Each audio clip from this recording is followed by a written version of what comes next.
Merci Madame la Présidente, mes chers collègues. Ma question s'adresse à Monsieur le Premier ministre. Monsieur le Premier ministre, ArcelorMittal vient d'annoncer plus de 600 suppressions d'emplois en France, notamment à Dunkerque et Mardic, dans ma circonscription, où 320 postes sont menacés.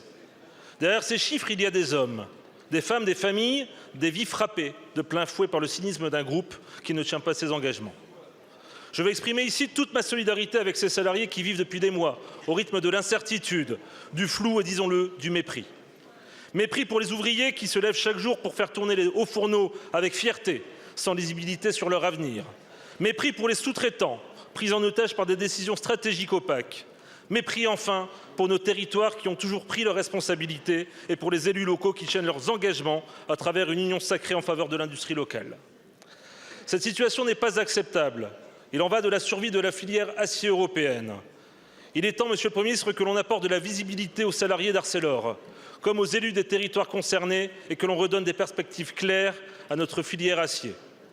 Vous le savez parfaitement, nous ne pourrons pas réussir pleinement notre pari sur la réindustrialisation sans une filière acier forte et indépendante. Au regard du contexte actuel, nous ne pouvons pas nous permettre d'être dépendants des seuls aciers américains et chinois.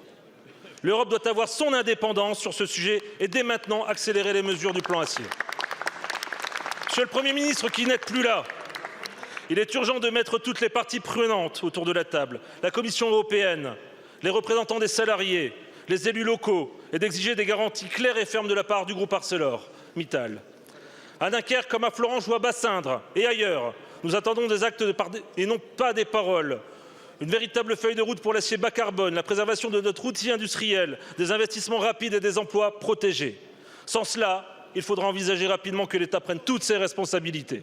Monsieur le Premier ministre, ma question est triple, mais aussi simple. Allez-vous conditionner tout soutien financier futur à Arcelor en contrepartie d'engagements fermes? Allez-vous imposer à ArcelorMittal une feuille de route transparente? Et comment comptez-vous garantir que la France conserve une autonomie? Merci. Monsieur le député, la parole est à Monsieur Marc Ferracci, ministre de l'Industrie et de l'Énergie. Allez. Madame la Présidente, Mesdames et Messieurs les députés, Monsieur le député Coquel, la décision d'Arcelor est évidemment une très mauvaise nouvelle et je m'associe avec vous par solidarité aux salariés, à leurs familles, sur le site de Dunkerque, mais aussi sur les autres sites qui sont concernés par cette restructuration. Vous le savez, la situation de l'acier est difficile. Elle est difficile en France, elle est difficile en Europe. Mais face à cette décision, j'ai pris l'initiative de m'entretenir ce matin avec la direction française et aussi avec la direction européenne d'Arcelor à Bercy. Il m'a été confirmé qu'un certain nombre de conditions étaient nécessaires au maintien des investissements dans la décarbonation que vous avez évoqués, investissements qui sont eux-mêmes absolument essentiels à la pérennisation des emplois et de l'ensemble des sites, et notamment celui de Dunkerque. Agir, c'est d'abord agir au niveau européen, c'est ce qui nous a été dit. Agir au niveau européen, c'est renforcer les quotas d'importation. Ils ont été annoncés, ces quotas, par le commissaire Séjourné, sur l'initiative et sur les propositions du gouvernement français que nous avions faites. Mais il faut désormais aller plus vite, aller plus fort, aller plus loin dans la protection commerciale de notre industrie sidérurgique. Je vais m'y employer dans les prochains jours et dans les prochaines semaines. Il s'agit également d'agir sur le mécanisme de taxation carbone aux frontières. C'est une demande de la filière sidérurgique, c'est une demande d'Arcelor. Nous devons donner à nos industriels qui s'engagent dans l'investissement de décarbonisation la capacité à lutter à armes égales. Et ça suppose une meilleure taxation carbone aux frontières. Nous y sommes également engagés.